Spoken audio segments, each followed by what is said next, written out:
I will present our work in identifying predictive biomarkers using knockoffs, which is a joint work between Matthias and David and myself from Advanced Exploratory Analytics Group. Now, a bit of the agenda. Firstly, we'll provide an overview of the feature selection problem that we'll focus on and the machine learning solutions to this problem. Then we'll present this knockoff framework, which is a powerful method for quantifying the uncertainty.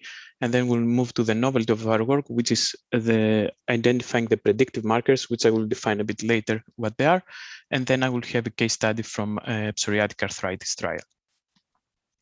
First of all, the feature selection problem that we focus on is what we call in machine learning the supervised feature selection, where we have a set of patients, and for each one we have a response, which is the variable of interest, which can be the disease progression or the disease status. Then, for each patient, we measure a large number of other covariates characteristics. It can be the gene expression measurements, or in the digital biomarker setting can be all of the sensory information that we collect from the mobile device of the patient. And we want to identify which of these characteristics variables are relevant to our medical outcome. And in most of these cases, it's safe to assume that there is only a subset of variables that they are actually relevant, and the remaining they are or noisy variables or irrelevant with respect to the relevant ones. Let's define a bit more formally the feature selection. We have a set of p-dimensional input space, the features, and the y variable, which is the target. And a feature is relevant, or a feature is of interest for us, is the probability of observing the target given this feature and all of the remaining. It's different than the probability of observing the target given the remaining features, which in other words, this says that the feature contains some unique information towards the target that it's not captured by the remaining of the features. And the optimal set of S, the optimal set of features is the one that if we condition over it, all of the remaining features, they are independent with a target variable. So let's say that we have a toy example, which we know that the ground truth that only the 1, 4, 6, and P feature are the relevant. And then we have a machine learning algorithm that returns the set of features that it is the relevant ones plus the X2. The X2, in this setting, it's a false discovery. And the false discovery proportion in this setting is 1 out of 5. So 20% of our time and resources, if we explore all of these selected features, will be wasted to things that they are not reproducible.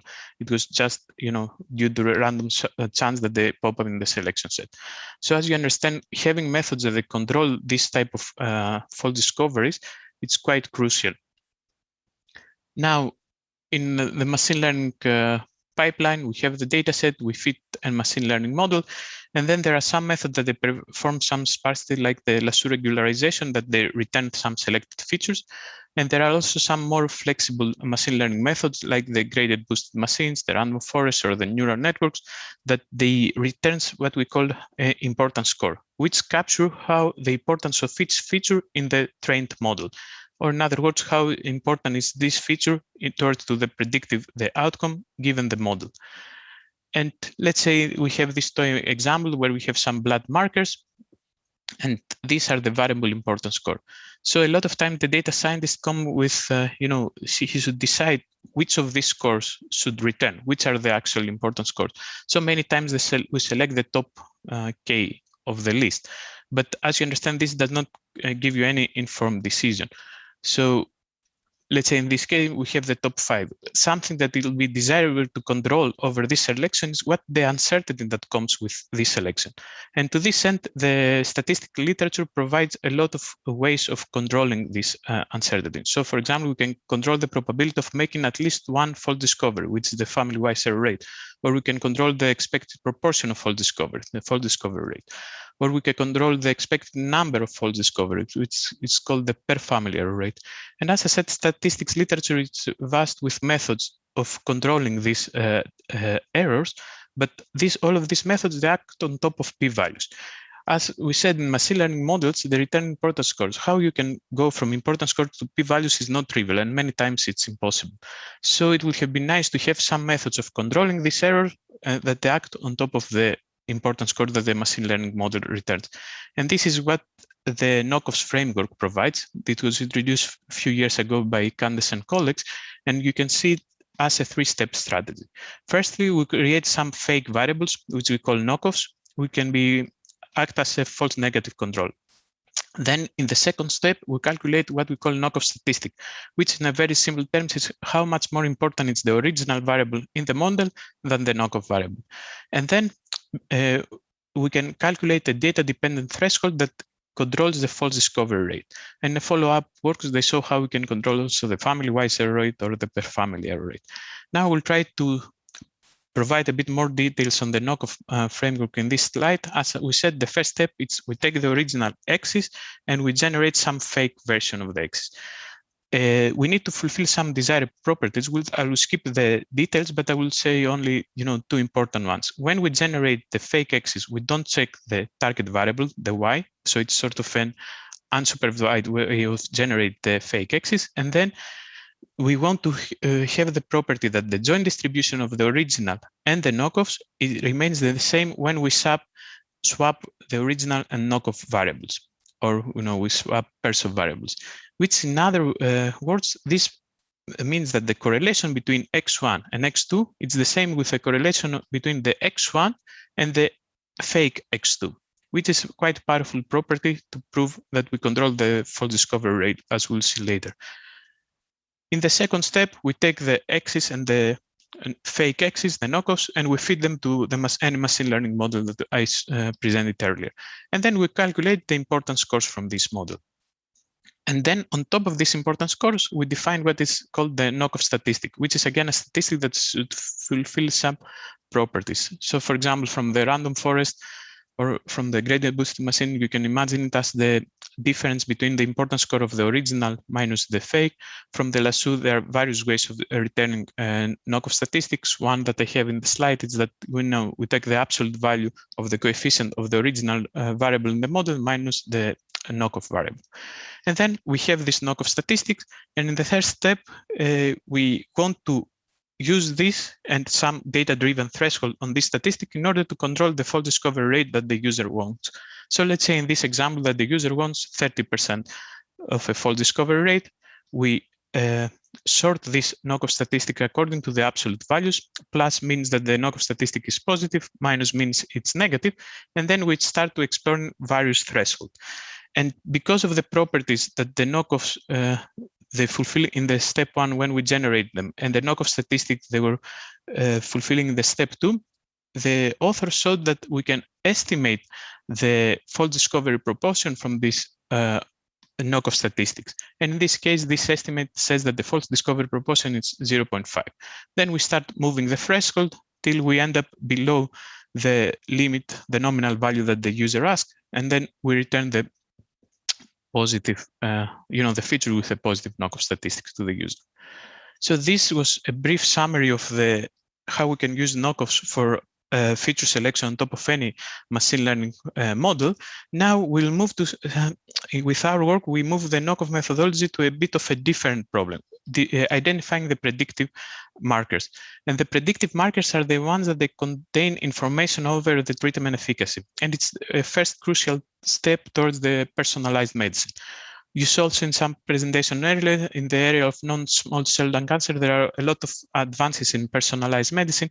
So in this paper that I have in the screen, they show that the tumors with a positive FIT-GFR mutation, they respond better to the treatment of gefitinib, while the tumors with negative, they were responding better to a more traditional chemotherapy. So this CHGFR mutation, this variable, it's what we call predictive variable, and we want to identify this variable in order to, as I said, to go to personalized medicine or to explore subgroups of population with enhanced treatment effect in our trials. And what we are doing with our work? We suggest a framework building of the knockoff idea on discovering these predictive variables by controlling the false discovery rate. Now, a bit of notation here. We have the axis and the y, and so far we saw how we can select the axis towards predicting the ones that are correlated to the y. When we are in the clinical trial, we have an intervention where together with the y's, you can imagine that there are two more variables. The y1, which is the outcome that we'd have seen if the person was taking the treatment T equals 1, the blue treatment, which of course we observe it only for the half of the population in the trial. and the y0, which would have been the outcome if the person was taking the opposite treatment.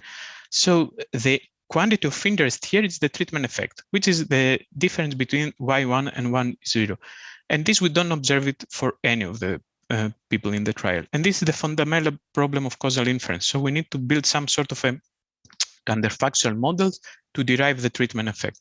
So with our work, we weren't focusing in the derivation of the treatment effect on its own, but we identify which sexes are correlated with the treatment effect, or in other words, which are the predictive markers. And towards this end, we use the knockoff framework. We generate the knockoffs in the step 1 with the same way. We weren't checking the Ys or the treatment. Then in the step 2, it was the core novelty of our work, where we introduced 2 different filters that they were quantifying the predictiveness of the variables. And here I will provide a bit of high-level details of these 2 filters. The first one was building upon the Lassure regularization. And in this model that we have in the screen, when we want to identify the predictive markers, we are interested in the coefficients of the treatment variable interaction, the gamma. And then we design matrix where we was introducing also the knockoff inside, and we were optimizing the L1 regularization in such a way to focus on the treatment interaction terms. And we derived the knockoff statistic, which was actually the absolute value of the original feature with the interaction to the treatment minus the absolute value of the coefficient of the knockoff feature with the interaction to the treatment. And the second filter, we focus more in recursive partitioning methods, and we use the importance scores derived by the causal forest. The causal forest, you can imagine that as an extension of the random forest. So while in the initial random forest, we do the splits such as to minimize the mean squared error of the Y, the regression problem. In the causal forest, we do the splits in such a way to minimize the mean squared error when we estimate the conditional average treatment effect. And what we did, we were creating the original axis, the knockoffs, and then we fit all of that to a causal forest. And in a similar way that with a random forest, the causal forest can return you some important scores, which capture, again, which are the important features towards the treatment effect, or in other words, which are the predictive features inside the dataset. And we designed this knockoff statistic. We was fulfilling the properties that they are desirable in order to control the fault discovery rate. Now, this was the main theoretical novelties that we had in the paper, and then we move on and we applied it in identifying the predictive markers in psoriatic arthritis. Psoriatic arthritis is an inflammatory disease which manifests in a lot of parts of the body and have some serious consequences in the physical function of the patient and also in the quality of life. And there is some treatment of Novartis, Kostas, which is indicated for active psoriatic arthritis in adults. And it has been shown in various phase 3 trials that it is quite effective. So in this work, we focus in a pool of 4 phase 3 trials. And we want to see which are predictive markers between the placebo and any Kostas dose. And the primary endpoint that they use in the trial and we use in our analysis is the ACR 50, which in the week 16 we measured. This is, I will skip the technical details, but this is a composite score which takes into account a lot of manifestation of the disease, and it's 1 if we have a positive outcome and 0 if we have a negative outcome. And then we use this pool and we estimate the treatment effect. The estimate that we use is what's called the causal risk difference, which in very simple terms is the probability of having a positive outcome given Kostas minus the probability of having a positive outcome given the person's placebo group. And we see that it goes around 0.26. The chances are much, much higher to respond positive when you are in the Kostas group. And the confidence interval, since they don't include the 0, this is statistically significant. Now we want to see if there is some sort of a heterogeneity in the treatment, and we want to check if there are some predictive markers that they define this. And we apply our methods, and we identified 8 predictive markers. The first one was the C-reactive protein, then it was the age, then it was fatigue scores, and so on. So then we explore subgroups of the population that they are defined by these markers, and we check what is the treatment effect in these subgroups of the population. So for example, for the C-reactive protein, we see that the people with high values, they tend to perform much better than the overall population, while the opposite holds with people with low values. And the same holds for the most of the remaining variables. For example, with age, we see that the younger people perform better than the older people, and so on. So just a recap, in this presentation, we saw a novel framework for identifying the predictive markers by controlling the false discovery rate, and we built upon the idea of knockoffs. And then we saw how this framework can be applied in practice to help us understand the heterogeneity in the trials and identify subgroups of population with enhanced treatment effect. So thank you very much for your attention, and I'm looking forward for any questions. Thank you, Kostas. We have time for a couple of questions. So the first question is, it's related to this novel setup. And if we understand correctly, by splitting out the covariates of the baselines to the outcome variable, you can safely explore and model these covariates without really biasing your selection or your inference later on. Is that correct? And could you explain more on this kind of novel framework? Yeah, this selection, this pre-process actually it helps you to model, as you said, more the interaction set of variables, the ones that they define the treatment effect. And if you use it as a pre-process step, a lot of time helps you to avoid false discoveries. Because in this case, this type of testing interaction effects and exploring heterogeneity has high probabilities of picking up something, due to the limited sample size. So this type of modeling by this pre-filtering provides some guarantees that maybe you will not lead to findings that they are not reproducible. So it helps you also a bit of minimizing, making smaller this huge space that you want to explore. And also at the same time, you control the false discovery rate, but by this dimensionality reduction, you improve a bit the power of your methods afterwards. Thank you, Kostas. And a follow-up question, I guess, is related to this is, what are the risks of not controlling the false discovery rate or the false family-wise error rate as well? Yeah. What are the risks of not doing this? From my side, the main risk is that you see also quite often that you lead to findings that they are not reproducible or replicable. So you end up of discovering something, you put a lot of confidence in that, and then you move on to, to design subsequent trials or subsequent analysis, while it was just something that happened due to the random chance. And especially when you are in the high dimensional data set, like proteomic or, other type of data, you have a lot of options to find something. Now, how much confidence you put in this finding, it's a different question.